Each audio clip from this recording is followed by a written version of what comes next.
Voor ons kwam toen, zo half maart, geen mens had het verwacht. Terwijl de zon hoog aan de hemel stond. De allerzwartste dag.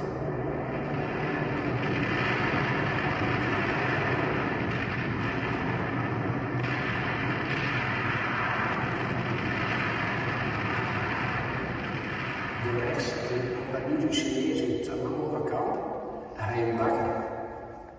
Daarvoor heeft ons onderpakt op transportfiets. En hij heeft ons een kakmoes gebracht. Wat meer doen? Ja, ik kan me ook niet herinneren, maar ik zie in die gedachten toch wel dat er meerdere uur waren. Maar hoeveel of dat waren, weet ik niet.